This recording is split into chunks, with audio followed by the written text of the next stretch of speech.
नमस्कार दोस्तों, मैं बेंगलोर से डॉक्टर इंदु झुंझुनवाला आज बहुत ही एक खास मेहमान के साथ आप सभी के समक्ष उपस्थित हुई हूँ और वो खास मेहमान हैं डॉक्टर लक्ष्मीकांत त्रिपाठी जी। आपका बहुत-बहुत स्वागत है और आप सभी को इनके बारे में मैं जितना कहूँ कम होगा। तो मैं चाहूँगी कि आज हमारे साथ हैं हमारी संस्था के सह-अध्यक्ष डॉक्टर अमरनाथ अमर जी। आपका भी बहुत-बहुत स्वागत करती हूँ बहुत शुक्रिया इंदु जी। और मैं चाहूँगी कि आप हमारे आज के अतिथि के बारे में हम सभी को कुछ बताएँ, उनका परिचय दें और उनका स्वागत करें। बहुत शुक्रिया इंदु जी। डॉक्टर लक्ष्मीकांत त्रिपाठी जी आपका और अभ्युदय परिवार के जितने भी सदस्य पूरे विश्व से अभी जुड़े हुए हैं, आप सबका बहुत स्वागत, बहुत हार्दिक अभिनंदन। Thank you.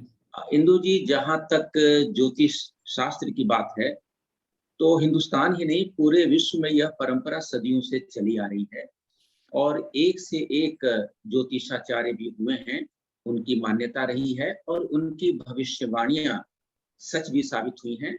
लेकिन कुछ समय से इस विधा में एक बाढ़ सी आ गई और चाहे वो टीवी चैनल की बात हो, धारावाहिकों की बात हो, उसमें राशिफल, ज्योतिष, टीपन, जन्म पत्री, हस्तरेखा, बहुत सारी चीजें आ गई और यहाँ तक कि आप किसी मंदिर में जाएं या किसी मेले में जाएं, तो वहां देखें कि वो तोते वाले भी बैठे होते हैं कि वो एक पर्ची निकालते हैं और उससे भविष्य की बात बताते हैं।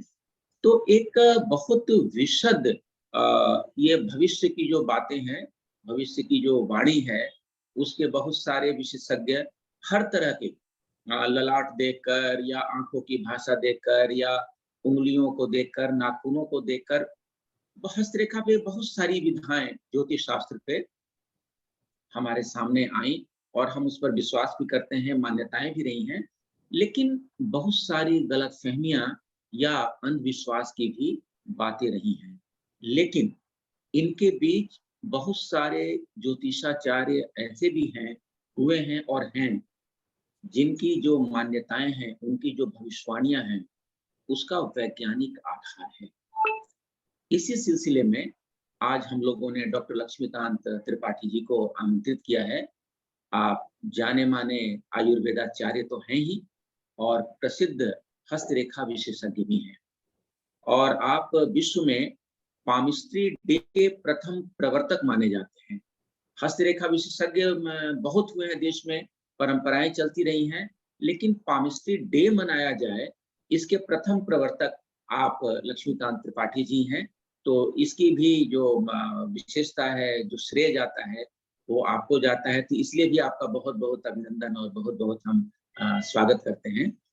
और एक बात और इंदु जी मैं बताऊं, प्रख्यात लेखिका अमृता प्रीतम जी ने अपनी पुस्तक काया के दामन में, उसमें इनकी सटीक भविष्यवाणी का जिक्र किया है और कई टीवी चैनल पे ज्योतिष शास्त्र पे बहुत सारे डिबेट हुए हैं, उसमें भी त्रिपाठी साहब ने भाग लिया है और टीवी एंकर को वहीं पे उनके हाथ को दिखाकर, उनकी रेखाओं को पढ़कर और ऐसी भविष्यवाणी और ऐसी बातें बताई हैं जो उन्होंने कहा कि बिल्कुल आपने सटीक और सही कहा है।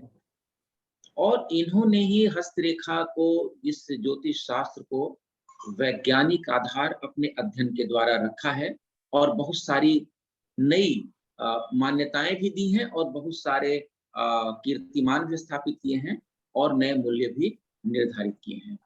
आप आकाशवाणी, दूरदर्शन, अनेक टीवी चैनल और अनेक समाचार पत्रों से भी जुड़े हुए हैं और इस विधा के संबंध में लोगों में जागरूकता लाने का आपने काम किया है।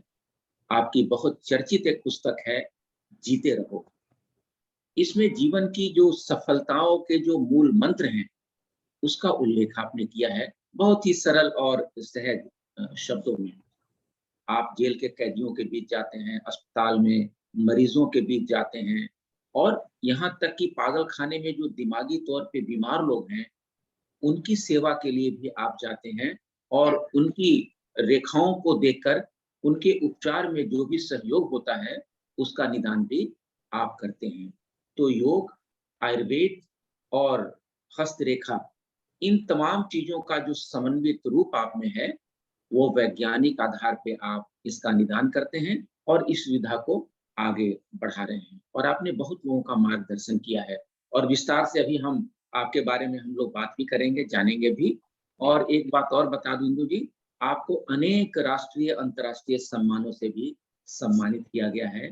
तो एक बार पुनः समस्त अभ्युदय परिवार की ओर से डॉक्टर लक्ष्मीकांत त्रिपाठी जी, आपका बहुत बहुत स्वागत, बहुत बहुत अभिनंदन। धन्यवाद इंदु जी, जी। मैं माइक अब आपको सौंपता हूँ आगे की कार्यवाही के लिए। अरे नहीं, आपने जो बातें बताई, मतलब मैं वो सुनकर दंग हूँ। तो मैं एक बार पुनः डॉक्टर साहब आपका बहुत बहुत स्वागत करती हूँ अभ्युदय के इस मंच पर। और ये अभ्युदय का सौभाग्य है कि आप जैसे, जितनी आपके बारे में जो कुछ भी अमर जी ने बताया है, मुझे समझ में नहीं आ रहा कि मैं आपसे कौन सा प्रश्न करूं और कहाँ से शुरू करूं। तो पहले तो मैं यही जानना चाहूंगी, क्योंकि जो शुरुआत में मुझे पता चला कि आप एक आयुर्वेदाचार्य हैं, तो आयुर्वेदाचार्य मुझे ऐसा लगता है कि जो आपका जो झुकाव हस्तरेखा की तरफ है, और कैसे आप, मतलब आयुर्वेद तो बिल्कुल अलग चीज है, निश्चित ही वो विज्ञान है, और हस्तरेखा भी विज्ञान ही है, किंतु दो अलग अलग दिशाएं हैं। तो आयुर्वेदाचार्य से हस्तरेखा तक कैसे आपका ये सफर पहुंचा? जी, बहुत अच्छा सवाल पूछा है आपने जी और इससे सारी कंसेप्ट भी क्लियर हो जाएगी। जी। क्योंकि आयुर्वेद का जब मैंने कोर्स किया और मुझे पता चला कि वैद्य के कर्तव्य और सीमाएं क्या हैं। आयुर्वेद में लिखा है कि स्वस्थस्य स्वास्थ्य रक्षणम, आतुरस्य विकार प्रशमनम च। स्वस्थ व्यक्ति के स्वास्थ्य की रक्षा करना और बीमार व्यक्ति की चिकित्सा करना, बस दो ही काम है आयुर्वेद के। बिल्कुल।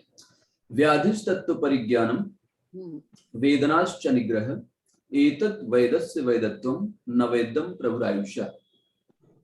अर्थात रोग को समझना और उसका इलाज करना, ये दो चीजें वैद्य के हाथ में हैं, लेकिन आयु पर वैद्य का अधिकार नहीं है। ये मैंने आयुर्वेद में पढ़ा। ओके। अपि धन्वंतरि वैद्यो किम करोति गतायुषा, ये लिखा है आयुर्वेद में कि धन्वंतरि वैद्य भी आ जाए तो इसकी आयु समाप्त हो गई, उसका क्या कर लेंगे, नहीं ठीक कर पाएंगे। तो मैंने सोचा आयु के बारे में कैसे जाना जाए। तो ये एक रहस्य मेरे लिए था कि ये आयु और जीवन और घटनाएं कहाँ से संचालित होती हैं, क्या कोई इसका छोर है। तो मुझे पता चला कि हाथ में कुछ ऐसी चीजें हैं और वहीं से मेरी जिज्ञासा शुरू हुई। तो जब मुझे ज्योतिष शास्त्र में एक श्लोक मिला कि आयु कर्म च वित्तम च विद्या निधनमेव च पंचैतानि विलिख्यन्ते गर्भस्थस्यैव देहिनः, यानी कि 5 चीजें माँ के गर्भ में ही तय हो जाती हैं। जन्मपत्ति तो बाद में बनती है। माँ के गर्भ में 5 कौन सी चीजें तय हो जाती हैं। पहला आयु, आयु कितनी होगी। आयु कर्म च वित्तम, कर्म क्या करेगा, धन कितना पाएगा, ज्ञान कितना होगा, जीवन का अंत कैसे होगा, ये 5 चीजें तो फिक्स हो जाती हैं। तो मुझे लगा कि आयुर्वेद की प्रैक्टिस बिना हस्तरेखा विज्ञान की अधूरी है और मैं उस खोज में निकला। और हमारा परिवार तो आयुर्वेद और ज्योतिष का उसमें पारिवारिक रूप से समृद्ध था, लेकिन ये जो मैंने अध्ययन किया, हमारे बाबा जी बहुत अच्छे हस्तरेखा विशेषज्ञ थे। अच्छा। पिताजी एस्ट्रोलॉजर थे, आयुर्वेदाचार्य थे, उन्होंने ही मुझे बेसिक ज्ञान दिया। फिर मैंने आयुर्वेद की डिग्री ली, लेकिन लोगों की जो रुचि थी वो मेरे पास आते थे तो आयुर्वेद से ज्यादा हस्तरेखा विज्ञान में रुचि लेते थे। जी। तो मैंने फिर वही शुरू कर दिया। बहुत सुंदर। ज्यादातर ऐसा ही होता है, क्योंकि हम भविष्य जानने में बहुत ज्यादा उत्सुक होते हैं। क्यों अमर जी? बिल्कुल इंदु जी, आपने सही कहा। और देखिए, ये एक ऐसी विधा है जी जिसके लिए हर व्यक्ति के मन में उत्सुकता होती है कि हम अपना भविष्य जाने और जी। यदि हमारे पास कोई तकलीफ है, कोई दुख दर्द है, तो हाँ। उसका निदान हो। हम्म, और जैसा कि हमने शुरू में कहा कि जी आज बहुत सारे विधाएं हैं, जी जैसे मैंने कहा टीपन है, राशिफल है, हाँ तोते के द्वारा भविष्यवाणी है, ललाट की रेखाओं को देखकर है, हस्तरेखा देखकर है, भविष्यवाणी की बातें आती हैं। तो मेरे मन में, सिर्फ मेरे मन में ही नहीं, हम हाँ आम लोगों के मन की भी बात हम डॉक्टर साहब के सामने रख रहे हैं जी। कि ये जो कई विधाएं हैं भविष्य को जानने के लिए, हम्म, उनके बारे में डॉक्टर साहब का क्या ख्याल है, और हस्तरेखा कितना वैज्ञानिक आधार पे यह विधा स्थापित है। जी बहुत बहुत सुंदर जी। सवाल, बहुत सुंदर है, हम सबके मन की उत्सुकता है ये। जी देखिए, ज्योतिष शास्त्र का जो जन्म हुआ तो उसमें ये देखा गया कि मनुष्य का मन बड़ा कुतूहल से भरा होता है। सवाल सही है, सवाल का जवाब सही है या गलत, इस पे आदमी का ध्यान नहीं होता, कुछ जवाब मिलना चाहिए। और कुछ ऐसे सवाल होते हैं जिनका जवाब कुछ ही लोग दे सकते हैं। हर व्यक्ति का मन अलग तरह का होता है, उसकी रुचियां अलग होती हैं, क्योंकि सभी लोग रजोगुण, तमोगुण, सतोगुण से प्रभावित होते हैं। तो सबकी अलग रुचियां हैं, अलग प्रायोरिटीज हैं, अलग विचारधाराएं हैं, और ये विभिन्नता में एकता ही इस जीवन का सौंदर्य है। तो ज्योतिष शास्त्र में 4 धाराएं हैं। पहला है एस्ट्रोलॉजी, जो हम जन्मपत्री देखते हैं। दूसरा है पामिस्ट्री, जो हम हाथ देखते हैं। तीसरा है न्यूमरोलॉजी, जिसमें हम नंबर्स के आधार पर तय करते हैं। चौथा है फ्रेनोलॉजी, जिसको लक्षण विज्ञान कहते हैं, मस्तक की रेखाएं देखना।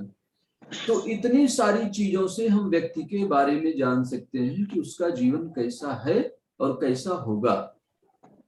तो ये कहना कि जैसा है वैसा ही रहेगा, ये तो एक तरह से प्राकृतिक नियमों का उल्लंघन होगा। व्यक्ति में सुधार की गुंजाइश हमेशा होती है, इसलिए उसे सही मार्ग पे अगर प्रेरित किया जाए तो निश्चित रूप से उसका जीवन बदल सकता है। और मैं हमेशा से ये कहता हूं कि हाथ भाग्य का नहीं, कर्म का प्रतीक है।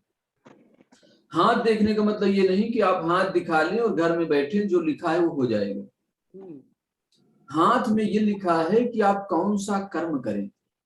जी अगर आपको ये पता ना हो कि आपको करना क्या है, बहुत सारे युवा मैं देखता हूं कि वो अच्छे गायक हो सकते हैं लेकिन उन्हें मिलिट्री भेज दिया जाता है। एक बहुत अच्छा टीचर हो सकता है लेकिन उसको इंजीनियर बना दिया जाता है। जी तो उसके अंदर किस तरह के इंस्टिंक्ट्स हैं, वो उसके शरीर में, लक्षण में, हाथ में, रेखाओं में प्रकट होते हैं। और अगर हम बच्चों का हाथ ठीक से देखें, जैसा कि मैंने देखा है और लगातार 30 साल से देख रहा हूं, तो उन्हें दिशा दी जा सकती है कि वो किस क्षेत्र में सफल होंगे और किस क्षेत्र में संतुष्ट होंगे। कई बार लोग सफल तो हो जाते हैं लेकिन संतुष्ट नहीं हो पाते।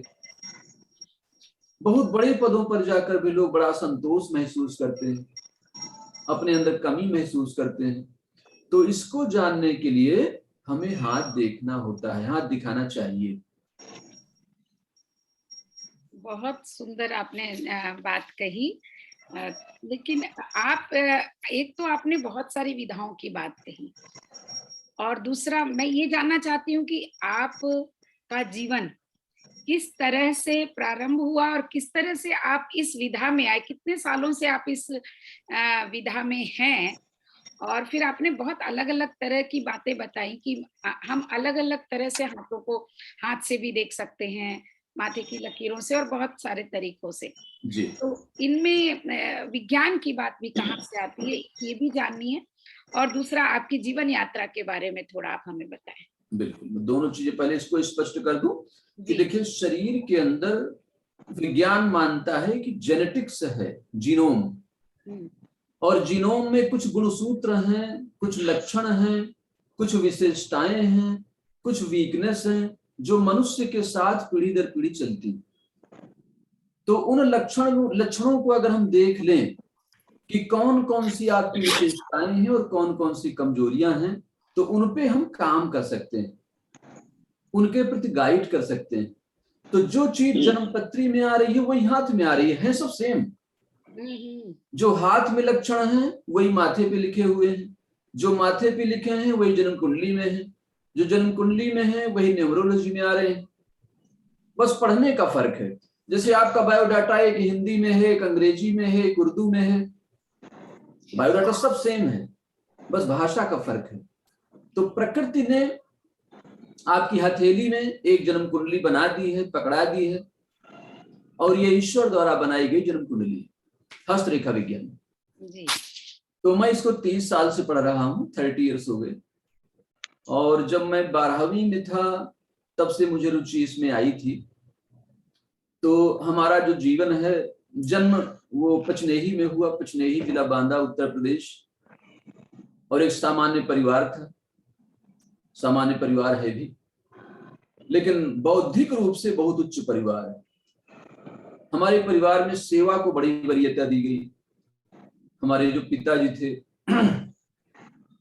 वो वैद्य थे, और आधी रात में भी कोई आए, दिसंबर की रात में, ठंड की रात में, तो तुरंत रजाई को दूर फेंक कर वो उसके घर जाते थे इलाज करने। और पैसे लोग साल में एक बार देते थे जब फसल आती थी। तो सेवा की भावना तो उनसे सीखी हमने। साथ में जो मेरी रुचि हस्तरेखा विज्ञान में थी, हमारे परिवार के जो बड़े लोग थे वो नहीं चाहते थे कि मैं हस्तरेखा विज्ञान बहुत ज्यादा सीखूं, क्योंकि वो चाहते थे कोई आजीविका का साधन सही ढंग से मिल जाए, डॉक्टर, प्रॉपर इंजीनियर, कुछ मतलब ऐसा काम करो जिससे आजीविका चले। लेकिन मेरे अंदर जो लगन थी उसी ने आगे बढ़ाया। और मैं जेलों में गया, अस्पतालों में गया, पागलखानों में गया, और मैंने देखा है कि एक खास तरह के लोग ही क्यों मुसीबत में पड़ जाते हैं। एक आदमी जिंदगी भर अपना व्यापार करता है, नौकरी करता है, कभी थाने नहीं जाता। उसी का पड़ोसी जमानत करा लो फिर जेल चला जाता है कुछ ना कुछ बवाल करके।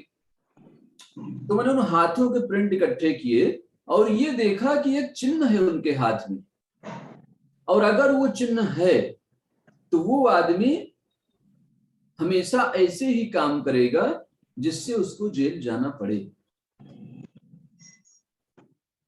तो ये लगातार यात्रा चलती रही, रिसर्च चलती रही, लोग आते रहे और लोगों का बड़ा प्रोत्साहन रहा। और जब मैं दिल्ली आया तो आदरणीय डॉक्टर अमर साहब का बहुत बड़ा योगदान रहा। बचपन से मेरी रुचि थी कि मैं रेडियो में कभी बोलूं, इस तरह की रुचियां थी। तो उन्होंने दूरदर्शन में मेरा परिचय कराया, दूरदर्शन से प्रोग्राम भी कराया, और दिल्ली में धीरे धीरे लोग जानने लगे। आज तो पूरे विश्व में लोग जानते हैं, और अब तो टेक्नोलॉजी इतना अच्छी हो गई है कि लोग अपने हाथ का फोटो लेते हैं मोबाइल से और मुझे व्हाट्सएप कर देते हैं, और मैं यहाँ से पढ़कर फोन पर ही या वीडियो कॉल पर उनको बता देता हूँ। तो ये इतना सरल और सहज है, तकनीक के माध्यम से जो सरलता आई है, सहजता आई है, ये निश्चित रूप से एक वरदान है। और ये सेवा का माध्यम है, ज्योतिष केवल सेवा का माध्यम है, और सेवा का अवसर जिसे मिल जाए जीवन में वही सबसे ज्यादा भाग्यशाली, ऐसा मेरा मानना है। बहुत सुंदर डॉक्टर साहब, आपके विचारों को सुनकर बिल्कुल ऐसा लगता है कि सिर्फ आयुर्वेद ही नहीं, सिर्फ ज्योतिष शास्त्र ही नहीं, बल्कि आपके व्यक्तित्व और कृतित्व में समाज सेवा भी जुड़ा हुआ है। तो यह जो तीनों चीजों का समन्वय है वह अपने आप में किसी भी व्यक्तित्व के लिए उपलब्धि का एक बहुत बड़ा आधार बनता है, और प्रतिष्ठा का भी। तो आपने न केवल लोगों की भलाई की है बल्कि प्रतिष्ठा भी आपने कमाई है। लोगों के मन में बहुत सद्भाव और सम्मान है आपके प्रति। तो एक बार हम फिर से आपका अभिनंदन करते हैं। और ये जो डॉक्टर साहब आज हम लोग आपके समक्ष जो बातें कर रहे हैं या जो मन में सवाल है, वो हमारे मन के सवाल नहीं है। हमने कई लोगों से बातचीत की है और लोगों के मन की जो बातें हैं वो हम लोग, हमारे और इंदु जी के माध्यम से अभिव्यक्त हो रही हैं। एक व्यक्ति ने हमसे पूछा कि डॉक्टर साहब से ये पूछें कि उन्होंने सैकड़ों लोगों के हाथ देखे होंगे, उनकी रेखाओं को देखा परखा होगा, तो कोई ऐसी रेखा भी उन्होंने देखी कि उन्हें बहुत आश्चर्य हुआ होगा? ये बताओ होगा। देखिए जो दिखा होगा ना दूसरा, वो है ज्योतिष। असल में हर हाथ को परमात्मा ने बिल्कुल यूनिक बनाया है, और अब तो किताब पढ़ने की जरूरत नहीं है, हाथ ही पढ़ते पढ़ते इतना ज्ञान हो जाता है, क्योंकि हर हाथ बिल्कुल अलग है। और हर हाथ मेरे लिए एक नया प्रश्न पत्र है। जैसे एग्जाम होता है तो प्रश्न पत्र आता है नया, तो हर हाथ एक नया क्वेश्चन पेपर है। और हर हाथ, हर रेखा, हर चिन्ह अपने आप में आश्चर्यचकित करती है कि परमात्मा ने कितनी विविधता दी है और एक एक व्यक्ति पर कितना ध्यान दिया है। तो एक बार एक लाइव प्रोग्राम हो रहा था जिसका आपने जिक्र किया जी। स्टार न्यूज ने चंद्र ग्रहण पर ज्योतिषियों को बुलाया था, देश के शीर्षस्थ ज्योतिषी थे उसमें, और उसमें मैं भी गया हुआ था। तो ये था कि चंद्र ग्रहण पर बात होगी, लेकिन अचानक एंकर दीपक चौरसिया जी ने कहा कि क्या कोई ज्योतिषी है जो हमारा हाथ देखकर बता दे कि हमारी एजुकेशन कितनी है। तो सब ज्योतिषियों ने कहा कि भाई कैमरा आप बंद कर दें तो हम बता सकते हैं, क्योंकि प्रोग्राम लाइव है। तो मैंने कहा कि मैं बताऊंगा आपको, दिखाइए हाथ। तो बाकी ज्योतिषी जो वरिष्ठ ज्योतिषी थे हमसे, उन्होंने कहा कि आप गलत कर रहे हैं, अगर कहीं गलती हो गई तो पूरी दुनिया देख रही है इसमें। तो मैंने कहा इतना बड़ा मौका कहाँ मिलेगा, और गलतियां हम लोग कब तक करेंगे। तो मैंने उनका हाथ देखा और उसमें भाग्य रेखा बहुत अच्छी है, लेकिन सूर्य रेखा टूटी हुई थी। और सूर्य रेखा और बृहस्पति दोनों विद्या के सूचक हैं, प्रतीक हैं। तो सूर्य रेखा जब टूटती है तो कहीं ना कहीं ग्रेजुएशन में आदमी अटकता है। तो मैंने उन्हें कहा कि आपकी ग्रेजुएशन से ज्यादा तो एजुकेशन नहीं है। तो कई ज्योतिषियों ने कहा, कुछ नास्तिक वैज्ञानिक तथाकथित बैठे थे, उन्होंने कहा कि ये बताइए कि पोस्ट ग्रेजुएशन किया है कि नहीं। मैंने दोबारा हाथ देखा, प्रोग्राम लाइव था, लेकिन मैंने उनसे कहा कि देखिए आपने पोस्ट ग्रेजुएशन नहीं किया है। और सबसे अच्छी बात कि वो बहुत ईमानदारी से उन्होंने स्वीकार किया लाइव प्रोग्राम में, ये बात बिल्कुल सही है। और जिस तरह से रेखाओं ने टर्न लिया है, उनके एक निश्चित संकेत होते हैं। और हाथ एक बहुत बड़ी किताब है, और ये इतनी बड़ी किताब है कि इसे जिंदगी भर पढ़ा जाए तो समाप्त नहीं होती, क्योंकि जितने पेज हम पढ़ते हैं नए पेज जुड़ते जाते हैं। तो ये बहुत ही इंटरेस्टिंग है। लोगों को लगता है 4 रेखाएं हैं हाथ में, 5 रेखाएं, इनसे क्या होगा, लेकिन एक एक रेखा सालों का ब्यौरा लिए हुए है। अगर आप ठीक ढंग से अपने हाथ को देखें या दिखाएं तो बहुत सारी चीजें आप अपने बारे में समझ सकते हैं। और प्राचीन काल में आपको देखिए याद होगा कि कहा जाता था कि सुबह ही अपना हाथ देखिए, कराग्रे बसते लक्ष्मी कर मध्य सरस्वती, कर मूले तु गोविंद प्रभाते कर दर्शनम। अर्थात सुबह ही अपना हाथ देखना चाहिए। और वो बहुत बड़ा कैंपेन था। कैंपेन ये था कि जब आप हाथ सुबह सुबह देखेंगे तो आपको पता चलने लगेगा अपने बारे में कि आप जा किधर रहे हैं। अगर आप सुबह हाथ देखते हैं और हाथ का रंग गुलाबी है तो आप सही दिशा में चल रहे हैं। अगर आपके हाथ का रंग लाल है तो आप तनाव की ओर जा रहे हैं। अगर आपके हाथ का रंग पीला है तो आप जीवन में रुचि खो रहे हैं, निराशा की ओर बढ़ रहे हैं। अगर आपके हाथ का रंग मटमैला है तो इसका मतलब कोई इन्फेक्शन आपके शरीर में है, भले पेट में कीड़े हों, केंचुए हों, लिवर काम न कर रहा हो। इतनी सारी सूचनाएं इस हाथ में हैं, इसलिए कहा गया कि सुबह ही अपना हाथ देखिए। ये कैंपेन था कि जब आप हाथ देखना शुरू करते हैं, अगर आप 90 दिन अपने हाथ को रोज सुबह देखेंगे तो आपको पता चलेगा कि उसमें कुछ चेंजेस हो रहे हैं। तो ये अपने आप में बहुत बड़ा विज्ञान है।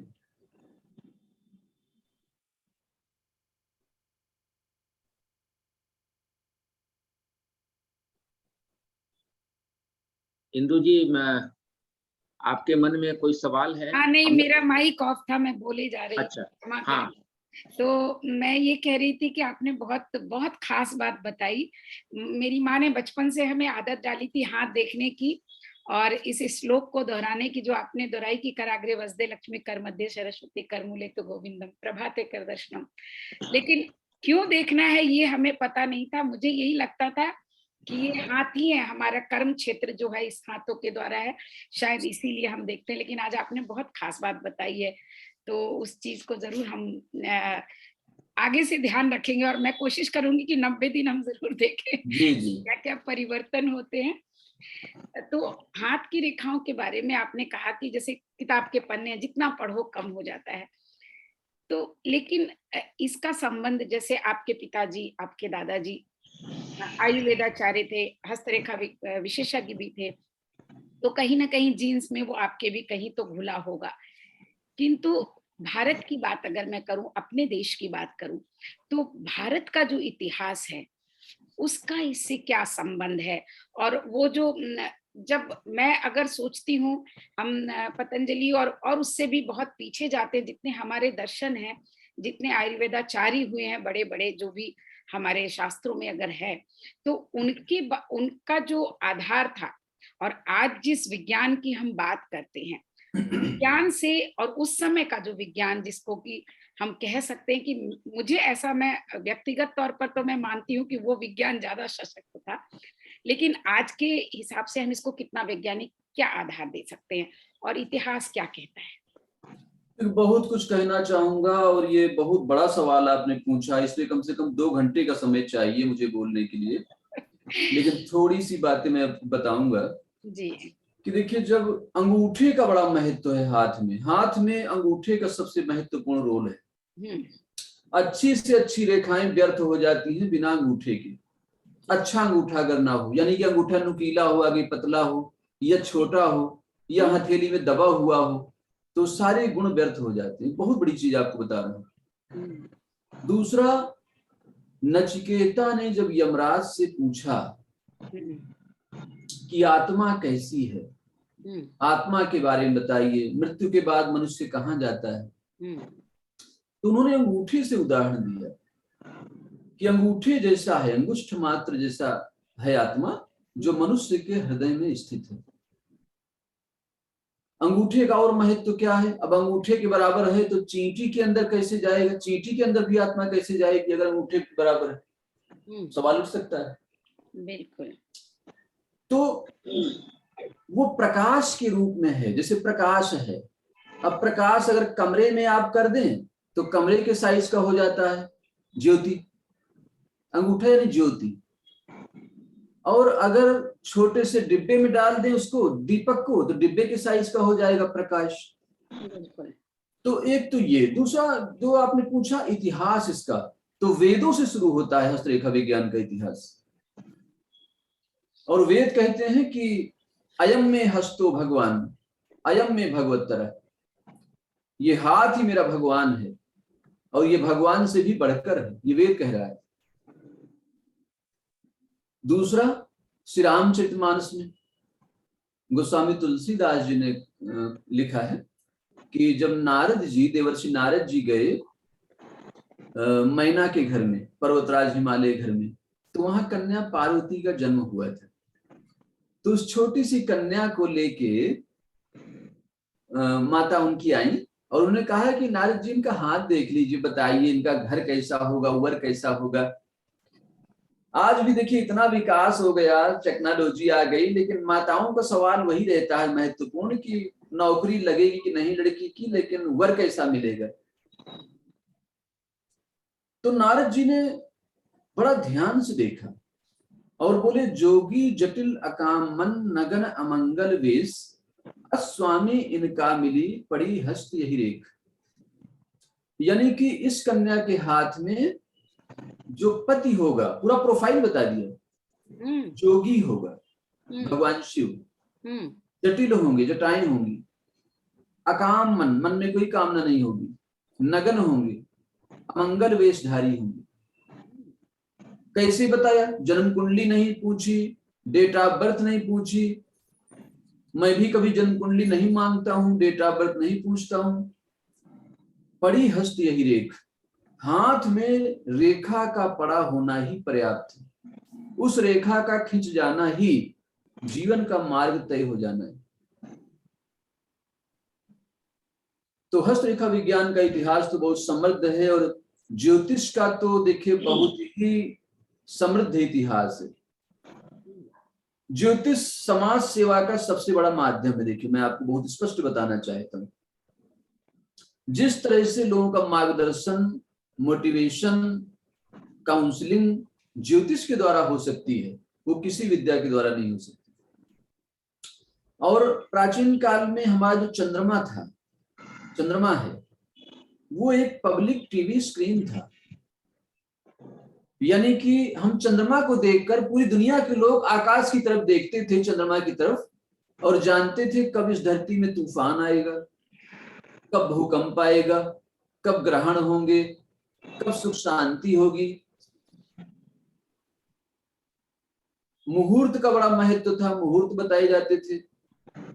आज हमें चंद्रमा की तरफ देखने की फुर्सत ही नहीं है, देखना भी चाहें तो इतनी लाइट्स है कि दिखाई नहीं देगा।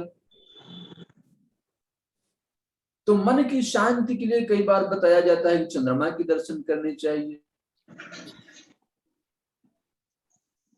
या ज्योतिष को लोगों ने व्यापार समझ लिया, आय का साधन बना लिया, जबकि आय का साधन ज्योतिष नहीं बन सकता। ज्योतिष में आप आय बताते हैं। देखिए ज्योतिष में अगर किसी का सूर्य कमजोर है तो कहते हैं माणिक पहन लीजिए, माणिक आएगा 2 लाख रुपए का आएगा।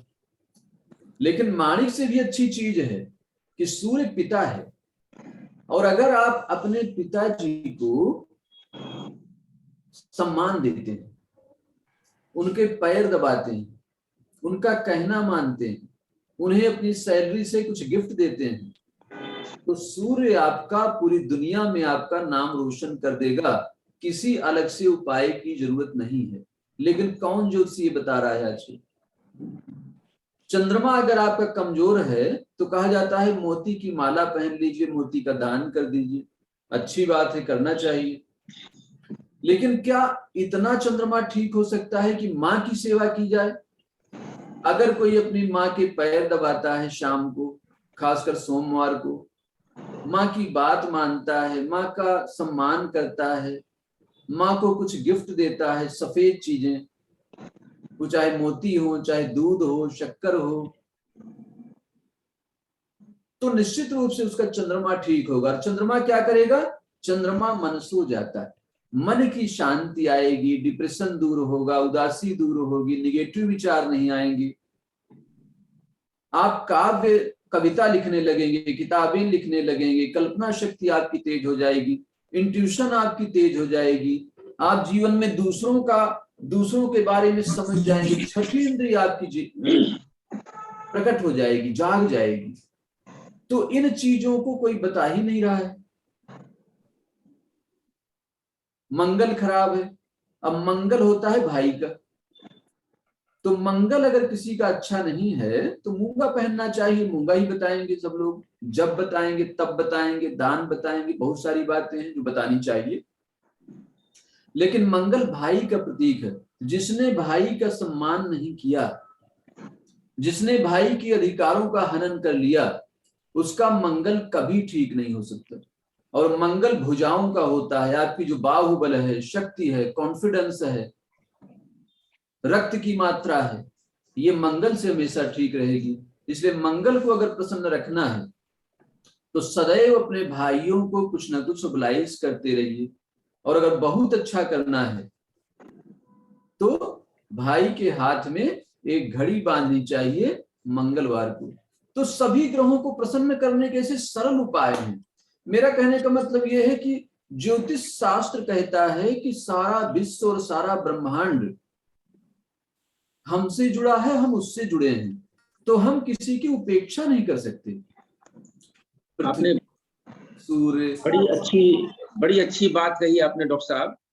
आपने ज्योतिष शास्त्र को हमारी संस्कृति, परंपरा, धर्म और परिवार समाज से जोड़ा। ये बहुत बड़ी बात है, ये बहुत बड़ी विशेषता है। और मैं देख रहा हूँ डॉक्टर साहब की फेसबुक पे भी बहुत सारे लोग जुड़े हुए हैं, अभ्युदय परिवार के भी बहुत सारे सदस्य जुड़े हुए हैं। उनके मन में भी बहुत सारे सवाल हैं। जैसे अभी ज्योति प्रेरणा पांडे जी को मैं देख रहा था कि उनके मन में भी कुछ सवाल है और भी बहुत सारे लोगों के मन में सवाल है, तो हम उनके सवाल को भी बारी बारी से रखेंगे आपके समक्ष और उसके उत्तर भी सुनेंगे। लेकिन 2-4 सवाल और हमारे और इंदु जी के मन में है, उसको पहले हम लोग पूरा कर लेते हैं। जी जी। एक सवाल डॉक्टर साहब ये उभरता है कि क्या हाथ की रेखाएं बढ़ती उम्र के साथ बदलती रहती हैं, और यदि वो बदलती हैं तो क्या वो कर्म के आधार पे बदलती हैं, भाग्य के आधार पे बदलती हैं, या स्वाभाविक रूप से बदलती हैं? जी, रेखाओं में परिवर्तन होते हैं और ये परिवर्तन 3 से 6 महीने में विजिबल होते हैं। अगर आप लगातार हाथ देखेंगे तो आपको पता चलने लगेगा। जितना जीवन में चैलेंज बढ़ेंगे, रेखाओं की संख्या बढ़ जाएगी हाथ में। जब आप शांतिपूर्ण स्लॉट में होंगे, जब आपका जीवन शांति से चल रहा होगा, तो जीवन रेखाओं की संख्या कम होगी। पहली बात तो ये। दूसरा, हो सकता है जो लोग हाथ कभी कभार देखते हैं वो ये परिवर्तन न देख पाए, लेकिन 5 से 10 साल में आपको निश्चित रूप से समझ में आएगा। अगर आप हाथ का प्रिंट लेकर रखें तो आपको पता चलेगा कुछ रेखाएं नई आ गई हैं, पुरानी गायब हो गई, या उनका स्वरूप चेंज हो गया है। और ये इसलिए होता है, कर्मों के आधार पे होता है। बिल्कुल सही कहा आपने। अगर आप सही कर्म कर रहे हैं, और मैं लगातार लोगों को बताता हूं कि 3 चीजों पर हमेशा ध्यान देना चाहिए। एक, सदाचार। हमेशा आप सदाचार करिए, अच्छा आचरण करिए, शुभ आचरण करिए, उससे आपकी जीवन रेखा सही रहेगी। सदाचार से आपकी शीर्ष रेखा ठीक रहेगी, आपके विचार ठीक रहेंगे। शाकाहार से आपकी जीवन रेखा ठीक रहेगी। अगर आप शाकाहार करेंगे, समय से भोजन करेंगे, तो जीवन रेखा ठीक रहेगी, यानी कि आपका स्वास्थ्य ठीक रहेगा। जीवन रेखा माने स्वास्थ्य, शरीर। और अगर आप परोपकार करते रहेंगे तो आपकी हृदय रेखा ठीक रहेगी। हृदय रेखा में आजकल बहुत सारे क्रॉस मिलते हैं, द्वीप मिलते हैं, कट्स मिलते हैं। कई बार हृदय रेखा बिल्कुल टूट ही जाती है, जो हृदय रोगों की ओर इशारा करती है, और ये यही बताती है कि जीवन में स्वार्थ बहुत बढ़ रहा है। और जब स्वार्थ और निगेटिविटी बढ़ जाती है जीवन में, तो हृदय रोग शुरू हो जाती है। डॉक्टर ही बताते हैं, आप विज्ञान में पूछ लीजिए। अगर आप लोगों की मदद करते रहें, परोपकार करते रहें, चैरिटी करते रहें, करुणापूर्ण रहें, लोगों की मददगार रहें, तो आपका हृदय प्रसन्न रहेगा, ब्लड प्रेशर नहीं बढ़ेगा और हृदय स्वस्थ रहेगा। हृदय में रक्त प्रवाह कम नहीं होगा। तो रेखाओं में परिवर्तन होते हैं, और अच्छे कर्म करने से रेखाएं अच्छी होती हैं, जबकि बुरे कर्म करने से रेखाएं खराब होनी शुरू हो जाती हैं। तो कई बार तो ये बताया जा सकता है, मैं बताता हूं, कि आने वाले समय में आप अगर गलत संकेत, कोई संकल्प ले रहे हैं, कोई क्राइम कर रहे हैं, अपराध कर रहे हैं, तो आपकी रेखाएं अभी से चेंज हो जाती हैं। आज की डेट में वो बताती हैं 2 साल 3 साल बाद आप कोई गलत कदम उठा लेंगे। कई बार 2-3 साल बाद आपको बीमारियां होने लगती हैं, होने वाली हैं। तो हम आज बताते हैं कि भाई अपना खान पान ठीक करिए, नशे की आदतें छोड़ दीजिए, कोई भी गलत आदत हो उसे छोड़ दीजिए। अगर आप छोड़ते हैं तो निश्चित रूप से वो चिन्ह धीरे धीरे डिसॉल्व होना शुरू हो जाते हैं। अदरवाइज वो फल तो देंगे जहां पे इंडिकेशन दिखा रहे हैं रेखाओं में। तो ये बहुत बड़ा विज्ञान है, इस पे काम करने की जरूरत है, और मैं जितना कर पा रहा हूं उतना कर रहा हूं। इसमें सरकार, समाज, बुद्धिजीवियों का, आप सभी का सहयोग अपेक्षित है। आप जो कर रहे हैं वो अद्वितीय है, क्योंकि एक आयुर्वेदाचार्य की दृष्टि से या एक हस्तरेखा विशेषज्ञ की दृष्टि से आपका काम वहीं तक सीमित नहीं है। जब एक तो आपने आज तक जो हमारी समझ में यही है कि भी आज हम हर चीज को व्यवसायिक दृष्टि से ही देखते हैं, उसमें आपने पूरे यूनिवर्स से हस्तरेखा को, विज्ञान को या आयुर्वेद को जो जोड़ा है वो अपने आप में अद्वितीय है। उसके साथ साथ जेल जाना या पागलखाने भी जाना, या आप उसको सेवा की दृष्टि, कहने का अर्थ है कि आप सेवा की दृष्टि से रख रहे हैं, तो वो अपने आप में इतना पवित्र हो जाता है, जो कि बहुत बहुत मुश्किल है आज के समाज की दृष्टि से। अगर मैं कहूँ कि ये पवित्रता अगर होती है तो हर कार्य जो है पवित्र हो सकता है, अगर सेवा हम उस दृष्टि से ले लें। आपने इस बात को सिद्ध किया है। अमर जी बता रहे थे कि आपकी कुछ पुस्तकें भी प्रकाशित हुई हैं, तो उनके बारे में थोड़ा आप मुझे बताएं। और उसके पहले मेरे मन में एक सवाल, अभी जैसा अमर जी ने हाथ की रेखाएं बदलने से पूछा, तो एक सवाल आया कि हमारे पास 2 हाथ होते हैं, और जनरली अभी तक जो सुना जाता है कि भी एक स्त्री का है और एक पुरुष का है, तो फिर अब कौन सा हाथ हमारा और किस बात पर हम चल सकते हैं, इसके बारे में जरूर बाद में आप बताएं। जी जी देखिए, हमारे शास्त्रों में लिखा है इंदु जी कि दक्षिणे पुरुषम गेयम वामे वामा करम शुभम, जी यानी दाहिना हाथ पुरुष का देखना चाहिए और बायां हाथ महिलाओं का देखना चाहिए। लेकिन पुरुष का दाहिना हाथ उसके बारे में और उसके एक्वायर्ड कर्मों के बारे में है जो उसने किया है, लेकिन उसका बचपन और पत्नी वाला पक्ष बाएं हाथ में। ओके। बचपन में वो क्या था, माता पिता ने उसको क्या दिया, वो बाएं हाथ में। अच्छा। और उसने अपना क्या अर्जित कर लिया जीवन में, वो दाएं हाथ में है। तो दोनों हाथों को देखकर तुरंत पता चल सकता है कि इस आदमी ने परिवार में जिसमें जन्म लिया उससे कुछ प्लस किया है कि और खो दिया उसका, मतलब उनका सुविधाओं का सदुपयोग किया है या दुरुपयोग किया है। अच्छा, तो दोनों हाथ हमारे लिए खुद के लिए भी महत्वपूर्ण हो गए। खुद के लिए बहुत महत्वपूर्ण है। वाह, ये बहुत नई जानकारी थी। अब आप अपनी पुस्तकों के बारे में कुछ थोड़ा बताएं। पुस्तकें मैंने 3 लिखी हैं। पहला है सदा स्वस्थ रहें, दूसरा है हस्तरेखा संसार, और तीसरी जो सबसे चर्चित पुस्तक है वो जीते रहो है। जीते रहो, जब मैं नव भारत टाइम्स में लेख लिख रहा था, 100 लेख लिखे मैंने, 100 लेख पूरे किए लगातार। उसमें मुझे विचार आया कि रोज लेख लिखने से अच्छा है कि एक कोई ऐसी बात लिखी जाए जो जीवन भर लोगों के काम आए। तो मैंने जीते रहो किताब में ये लिखा कि भाई आप जीवन में कैसे करें, डूज एंड डोंट्स, क्या करें क्या ना करें, ये बड़ी उलझन रहती है हर उम्र में। तो ये वही किताब है जीते रहो, ये मैं दिखाता हूँ आपको।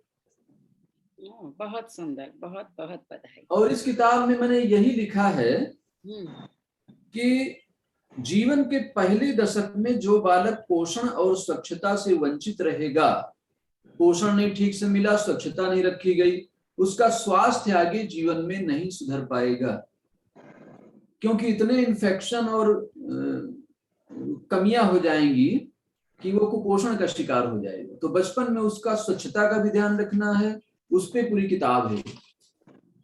दूसरा, 11 से 20 साल तक जिसने विद्या प्राप्ति नहीं की वो आगे कैरियर नहीं बना पाएगा। तीसरा, 21 से 30 जिसने आजीविका नहीं प्राप्त की वो आर्थिक रूप से आत्मनिर्भर नहीं हो पाएगा। तो कैसे आजीविका प्राप्त करें, क्या उसके डूज एंड डोंट्स हैं, लाइफ में क्या ध्यान रखना है, ये इस किताब में लिखा है मैंने।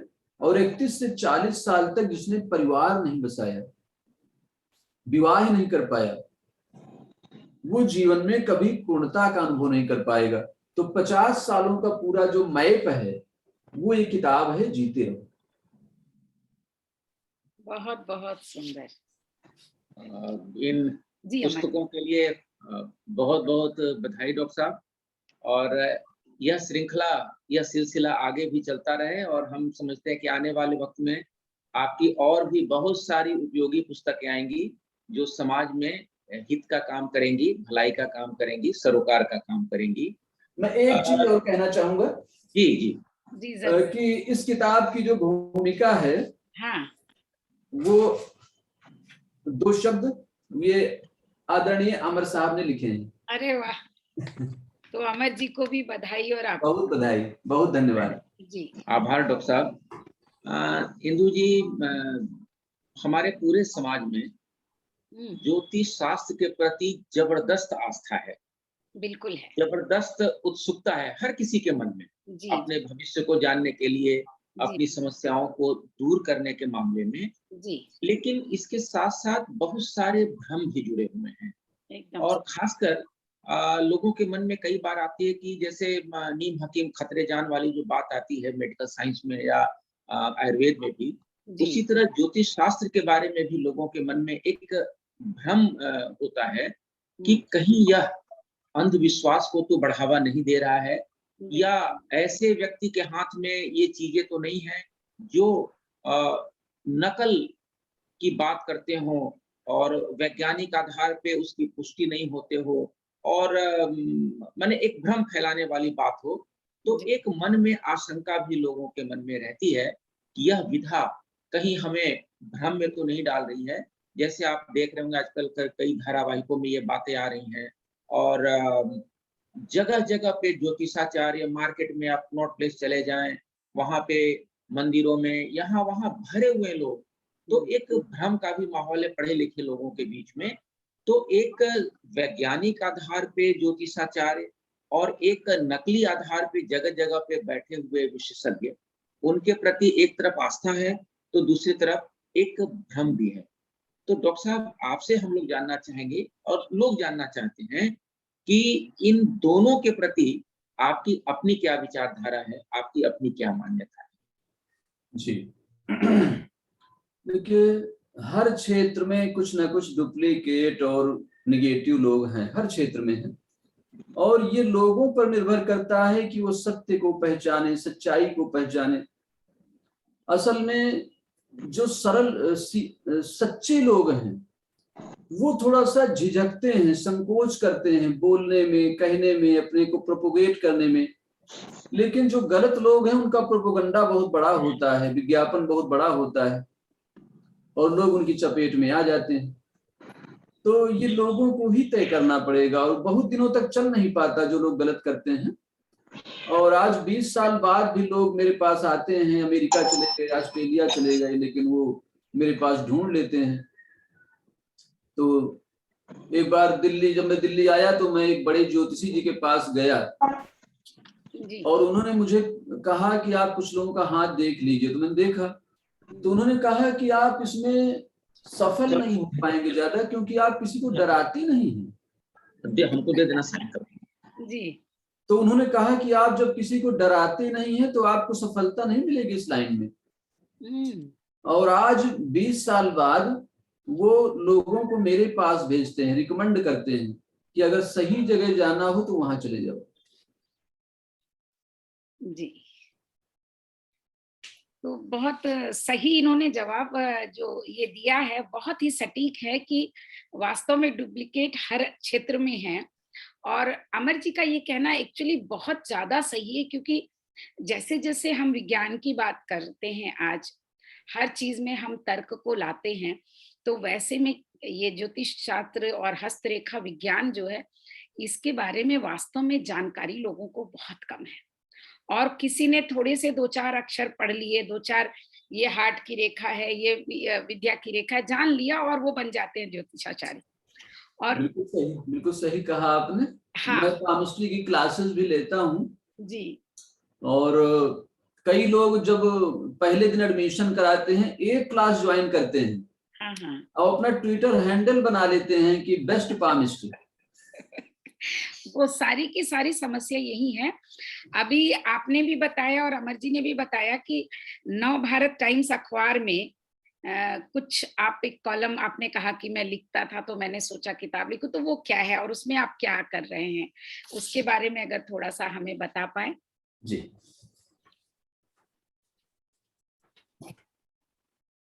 नवभारत टाइम्स में एक तो हमारा कॉलम है टाइम्स ऑफ इंडिया में, the times of India, times wellness, जो आयुर्वेद पर लिखता हूँ। दूसरा नवभारत टाइम्स में आता है जस्ट जिंदगी नाम से, अच्छा, जिसमें हम अलग अलग तरह के स्वास्थ्य के बारे में, उसमें ग्रुप है चिकित्सकों का, और एक बीमारी पर सब लोग लिखते हैं, बहुत पॉपुलर है वो, जस्ट जिंदगी। और तीसरा मेरा एक कॉलम आता है, काफी पॉपुलर है नवभारत टाइम्स में, और उसका नाम है सपनों का संसार।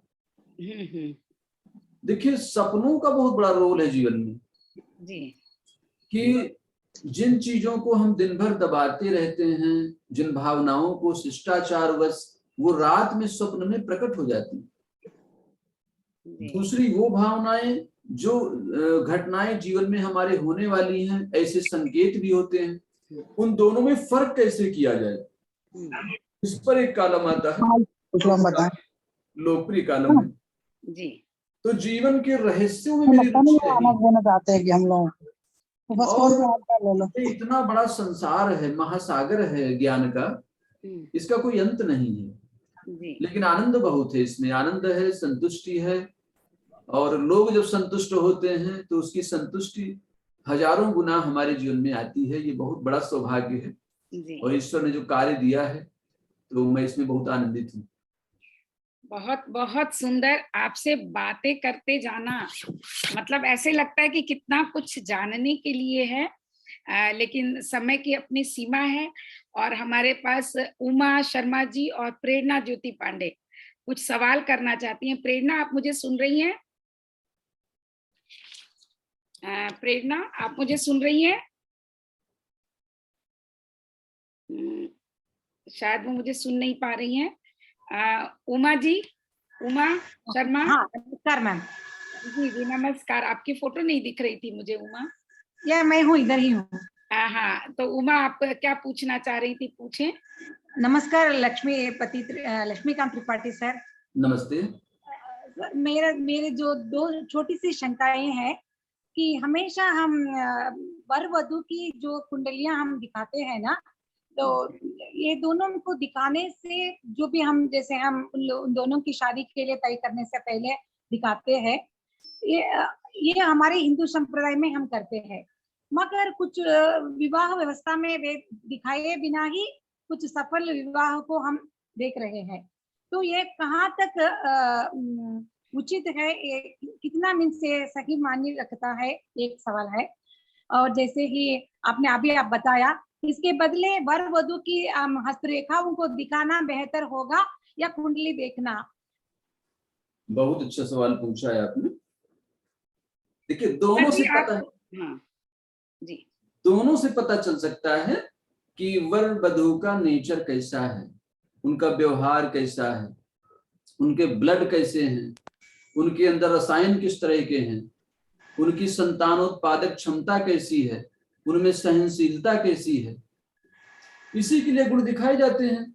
बाकी ये जो बात है कि भाई कुछ लोग नहीं दिखाते, उनका भी अच्छा चल जाता है, हिंदू धर्म में दिखाया जाता है, तो वैसे तो बिना इलाज के लोग ठीक भी हो जाते हैं। जहां अस्पताल नहीं है वहां बिना दवाई खाए लोग ठीक हो जाते हैं। लेकिन दवाई अगर हो तो खाना चाहिए, यानी कि अगर आपके आसपास कोई पंडित हैं तो दिखाने में कोई बुराई नहीं है। देखकर और ज्यादा पता चलता है, व्यक्ति के अंदर छिपे हुए गुण और अवगुणों का पता चलता है, जो व्यवहार में हमें पता नहीं चल पाता। एक बार आप लड़की देखने गए और उसको नहीं समझ पाएंगे आप अंदर तक, ऊपरी परत से देख लेंगे, लेकिन जन्म कुंडली से, हाथ से उसके बहुत सारे रहस्य प्रकट हो जाते हैं। अच्छा, इसमें ये जो आपने कहा कि पता चल जाता है, कुछ एक सवाल मेरे मन में आया था, चलिए मेरे दिमाग से निकल गया, लेकिन कोई बात नहीं। अभी एक और किसी ने हाथ उठाया है, तो मैं चाहूंगी कि उनसे सवाल हम कर लें। जी, हमारे DRDO से हैं। जी, आपका स्वागत है। आप क्या पूछना चाह रहे हैं, जरूर पूछें। अपना माइक ऑन करें आप। जी प्रणाम सर। जी, रंजीत सादर कुमार नमन। जी हैं, रंजीत कुमार जी, जी स्वागत है। सर आपको बहुत बहुत धन्यवाद सर, बहुत अच्छा लग रहा था ये ज्योतिष की दुनिया के बारे में जानकारी मिल रही थी। तो सर जैसे आपने बताया कि जो डुप्लीकेसी हो रही है, हम सब जैसे बिल्कुल अनाड़ी आदमी होते हैं, तो इसकी जांच पहचान करना बहुत कठिन होता है। तो कैसे हमारे पास कैसा कोई ऐसा सूत्र है जिससे हम किसी ज्योतिष को जानना, तो बड़ा एक तकनीकी बातें हो जाती है, तो थोड़ा इसके बारे में सलाह दें, उसके बाद मैं अपनी समस्या के बारे में। यही सवाल मेरे मन में आया था जो मैं बिल्कुल बहुत अच्छा सवाल पूछा है आपने। जी जी। ऐश्वर्य आनंद जी हैं? नहीं, मैं डॉक्टर रंजीत कुमार हूँ। ये कुमार। बेटी के लैपटॉप से काम कर रहा हूँ, तो इसलिए उसी का नाम आया है। मैं डॉक्टर रंजीत कुमार हूँ, DRDO से। डॉक्टर साहब बहुत अच्छा लगा आपसे बात करके, और मैं बिल्कुल सटीक उपाय आपको बताता हूँ कैसे आप पहचाने कि आप सही जगह गए हैं या नहीं गए हैं। जब भी आप किसी ज्योतिषी से मिले, संत से मिले, महापुरुष से मिले, तो ये देखें कि उस समय आपका तनाव कितना है, मानसिक स्थिति कैसी है, मन में अशांति कितनी है। उससे मिलें, अपने सवाल पूछें, उसके जवाब सुने। अगर आपकी मानसिक शांति पहले से कम हो जाए तो आप समझिए कि आप सही जगह पे पहुंच गए हैं।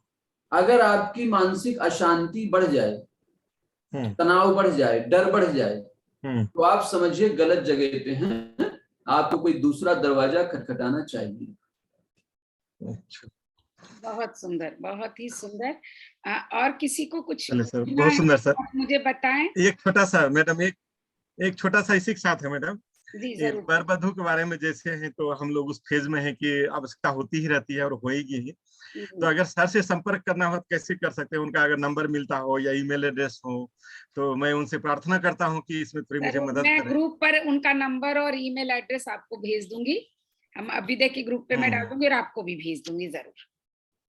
चलिए ठीक है, क्योंकि समय कम है तो प्रश्न जो है निश्चित रूप से जो नहीं, है बिल्कुल बिल्कुल। बहुत सुंदर आपका प्रश्न था, ये मेरे मन में भी आया था। और किसी के मन में कोई प्रश्न है तो आप हाथ उठा सकते हैं। शैलदी, हाँ शैलदी पूछिए। जी शैलदी। नमस्कार लक्ष्मीकांत जी, मुझे पूछना है कि जैसे जब आप किसी का हाथ या जन्म पत्री देख रहे हैं तो क्या उसमें मनोविज्ञान और इंट्यूशन का भी हाथ रहता है आपके रीडिंग में? जब आप किसी के हाथ या वो पढ़ रहे हैं तब? देखिए, ये सारे सवाल आपको गूगल में आप लिखेंगे पाम वेदा, www.palmveda.com, सारे जवाब मिल जाएंगे, सब पढ़ा हुआ है। नहीं, मैं आपसे व्यक्तिगत रूप से पूछ रही हूँ, जैसे आप मैं आपको जब बता कर रहे हैं, बिल्कुल बताऊंगा। वो तो कुछ भी जवाब ढूंढे जा सकते हैं। आप बताइए, क्या आपके मन में आता है कुछ या आप सिर्फ उसको साइंस की तरह ही लेते हैं? बिल्कुल साइंस है, और 2 स्टेज होते हैं हाथ देखने के। पहला तो होता है रेखाओं को पढ़ना, और रेखाओं को कोई भी पढ़ सकता है जी। जैसे रनवे में प्लेन दौड़ता है तो वो तो कार भी दौड़ सकती है, लेकिन जब उड़ता है तो उसके लिए साधना की जरूरत होती है, वो इंट्यूशन है।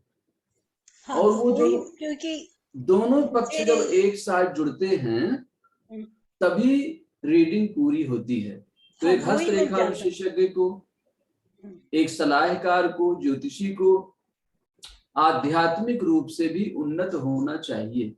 नहीं, वही मैं पूछना चाह रही थी, क्योंकि बचपन में हमने बहुत शौक आया इसमें तो बहुत किताबें पढ़ डाली, फिर 20 साल की उम्र तक लोगों का हाथ देखते थे और 3-4 बार ऐसा हुआ कि मुंह से कुछ निकल गया और वो सही हो गया, तो मैं खुद डर गई और मैंने ये सब देखना छोड़ दिया। तो मैं जानना चाहती थी कि क्या ऐसा होता है कि आपको फ्लैशेस जैसे हो और आपके मुंह से कुछ असंभव बात निकल जाए?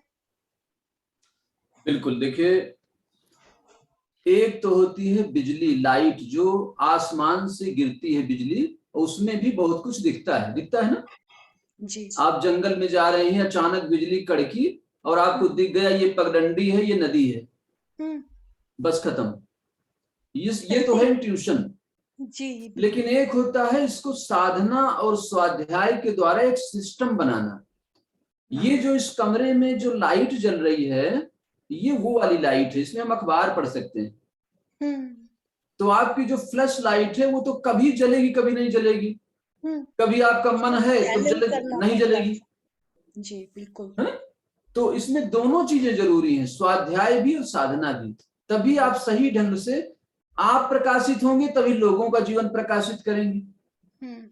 नहीं, जैसे मैं तो कभी उसके बाद मैंने इसमें कभी घुसी ही नहीं, क्योंकि इतना ज्यादा खुद ही डर गई, मुझे लगा कि ये गलत बात है, इसमें नहीं पढ़ना चाहिए। डर गए होंगे क्योंकि आपको कोई मार्गदर्शन पहले से मिला नहीं, कोई सिस्टम पता है नहीं पूरा क्या है, गुरु का कोई सानिध्य आपने प्राप्त नहीं किया, इसलिए आप डर गए। कोई भी ऐसा नई नहीं था, ऐसा नहीं था वो। आपने पता नहीं सुना है या नहीं, रामव्यास पांडे जी थे बीएचयू में, जी जो वहाँ के ज्योतिषाचार्य थे। जी वो हमारे दादाजी के बहुत अच्छे मित्र थे, जी तो जी घर में पूरे टाइम आते थे। और हमारे पिताजी, दादाजी, इन सबको ज्योतिष में बहुत ज्यादा शौक था, आयुर्वेद में भी बहुत ज्यादा शौक था। तो बहसें होती रहती थी घर के अंदर, तो बच्चे की तरह सुनते थे और वो सिंक होता रहता था। तो एक कितनी करना बार ऐसा, चाहिए, आपको साधना करनी चाहिए और आराधना से सब प्राप्त हो जाता है। नहीं नहीं उस, बहुत मैं सुंदर। तो सिर्फ एक जिज्ञासु टाइप का दिमाग पाया है, किसी एक मार्ग पे चल नहीं पाती, तितली वाला स्वभाव है, 50 चीजों पे फिरती हूँ, तो इसलिए मेरे लिए तो बेकार अमर जी, है। आपकी आवाज नहीं आ रही है, आपका माइक बंद है। अमर जी, पर आपका धन्यवाद आपने जो बताया, मुझे बस यही पूछना था कि जो लोग ज्योतिष प्रैक्टिस कर रहे हैं उन्हें भी ऐसा होता है या नहीं। इंदु जी, हाँ, जो आपका माइक शैल जी बंद के था। मन में सवाल है उसको मैं इस रूप में रखता हूँ। जी, उनका कहने का ये मतलब है कि अच्छा। कोई भी किसी के बारे में, कोई मान लीजिए किसी के कोई दुर्घटना होने वाली है हाँ, वही वही। या जीवन मृत्यु का सवाल है जी। और वो हाथ देख रही हैं, तो उनके मन में ये विचार कहीं से आ जाता है और तब वो व्यक्त करती हैं, या हस्तरेखा देख के वो विचार व्यक्त करती है। हाँ, ये दो चीजों में ये विभाजित कर रही हैं जी जी कि जी। मेरे मन में अचानक आ गया किसी इनकी इनकी कोई दुर्घटना होने वाली है या मृत्यु योग है। वो हाँ, मन का विचार सही है या वो हस्तरेखा देख के बता रही है कि इनका मृत्यु योग है या यस दुर्घटना। यस, हाँ, शैलदी ये यही दोनों सवाल है उनके मन में। बिल्कुल बिल्कुल या बिल्कुल। उन दोनों का संयुक्त वो है, ये भी मिश्रण। हो हाँ, सकता है। हाँ, जी जी जी, बिल्कुल बिल्कुल। मैं बोलूं? जी जी, बिल्कुल बोले, जी जी। बताएं। देखिए, ऐसा है कि अगर मन में केवल विचार कोई आ रहा है जी। और वो हाथ से मैच नहीं कर रहा है, तो अच्छा, ना तो उसे प्रकट करने की जरूरत है, ना उससे चिंतित होने की जरूरत है ओके। ना? बहुत सुंदर, आपने इस सवाल का जवाब एक ही लाइन में बहुत अच्छे से दे दिया। हाँ, यानी ये निष्कर्ष निकला कि हाँ, यदि कोई बहुत बुरी स्थिति है तो उसे प्रकट ना किया जाए, ताकि वो उसका उपाय बताया जाए, उसका उल्लेख ना करें। कहने का ना ये ना मतलब। ना, मैं सोच रही हूँ इनके कहने का अर्थ ये है कि अगर वो हस्तरेखा से मिलती नहीं है वो बात, आपका इंट्यूशन, तब आपको चुप रहना चाहिए। बिल्कुल बिल्कुल। इनके और कहने यदि का ये, यदि यदि हस्तरेखा से मिलता हो, कोई मृत्यु योग हो मिलता हो तो व्यक्त करना या ना करना वो तो फिर स्थितियों पर डिपेंड करेगा कि आप किससे कह रहे हैं और कहना है कि नहीं। लेकिन नहीं मिलती हो मतलब वो इंट्यूशन को आप छोड़ दें। मुझे जो समझ आया, मुझे ठीक बहुत समझ आया त्रिपाठी बहुत जी। अच्छी बात कही आपने। जी जी। अच्छा, प्रेरणा जी आ गई। प्रेरणा जी, आप मुझे सुन पा रही हैं? प्रेरणा ज्योति पांडे, आप मुझे सुन पा रही हैं? उनका हाथ उठा हुआ है लेकिन वो शायद नहीं सुन पा रही हैं। प्रेरणा, प्रेरणा आप बोले। वैसे प्रेरणा के दो सवाल जो प्रेरणा ने लिखे थे, शैलदी आपने बहुत बहुत सुंदर सवाल किए और ये भी बड़ा एक जरूरी था जानना। और प्रेरणा के दोनों सवाल जो हैं वो एक्चुअली हम लोगों के प्रश्नों में आ चुके हैं, जो सवाल उसने किए हैं। जी प्रेरणा को कुछ और पूछना है तो पूछ ले, नहीं तो अब हमारा समय हो रहा है। शायद उसका माइक ऑन नहीं हो पा रहा। किसी को और कुछ नहीं पूछना हो तो हम, कार्यक्रम काफी लंबा हो चुका है, हम इसे एक बार के लिए अब अभी समापन करें और अगली बार जरूर हम फिर से जो है, क्योंकि हमारे मन में बहुत सारे सवाल हैं। मैं समय देख रही हूँ, आप भी समय देख रहे हैं, लेकिन बहुत सारी चीजें पूछने की, क्योंकि बिल्कुल आपने एक नया आकाश हमें दिखाया है, मैं अगर कहूँ तो। क्योंकि जैसे शैलदी ने बताया, ज्योतिष की किताबें मैंने बहुत पढ़ी और बहुत उसमें जब गई तो बहुत गहरे में गई कि जन्म पत्री भी बना लेती थी, लेकिन फिर वो धरा का धरा रह गया। तो इसलिए बहुत सारे सवाल हैं, लेकिन आज समय है तो अमर जी क्या किया जाए, अब समाप्ति की ओर ले चले। बिल्कुल। डॉक्टर साहब से अंत में पूछ लेते हैं कि वो कुछ संदेश देना चाहें, जी उसके बाद फिर हम लोग संपन्न करेंगे। बिल्कुल बिल्कुल। तो अंत में आप क्या कहना चाहेंगे, या क्या हम सभी के लिए आप जी। कुछ संदेश। देखिए, ईश्वर बहुत आशावादी है, ये अस्तित्व पूरा आशावादी है। जी और बड़ी आशा से मनुष्य को इस पृथ्वी में भेजते हैं। जी तो उस आशा को पूरी करने के लिए ये जानना जरूरी है कि हम किस उद्देश्य से इस संसार में आए हैं, और उसको जानने का सबसे अच्छा तरीका है हाथ देखना, अपने हाथ को देखना। प्रभाते कर दर्शनम, जो आप बात कर रही थी अभी। जी जी जी। और मैं सभी का आभारी हूँ, अभ्युदय परिवार का, आप सभी का, कि आप सबने इतना ध्यान से सुना, इतने प्रेम से सुना। और यही मैं धन्यवाद दूंगा और ये कहूंगा कि देखिए 3 चीजें मैंने बताई, फिर बता रहा हूँ। 3 ही रेखाएं महत्वपूर्ण है, एक लाइफ लाइन, हेड लाइन और हर्ट लाइन। और लाइफ लाइन को ठीक करने के लिए आप शाकाहारी बनिए, हेड लाइन को ठीक करने के लिए सदाचारी बनिए, और हर्ट लाइन को ठीक करने के लिए परोपकारी बनिए।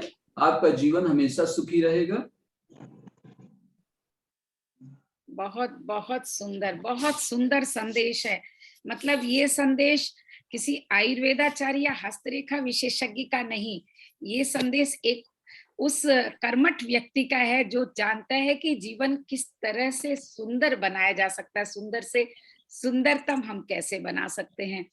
तो मैं अमर जी आपका भी बहुत बहुत धन्यवाद दूंगी, जिनके कारण हम आज इनको सुन पा रहे हैं, इनसे मिल पा रहे हैं, और बहुत सारे लोग इनसे बात करना चाहेंगे आगे भी। तो जरूर हम मेल आईडी और ये सारा कुछ जरूर हम ग्रुप में भी डालेंगे। तो मैं अमर जी को धन्यवाद देती हूँ और अमर जी से चाहूंगी कि आप त्रिपाठी जी को धन्यवाद दें।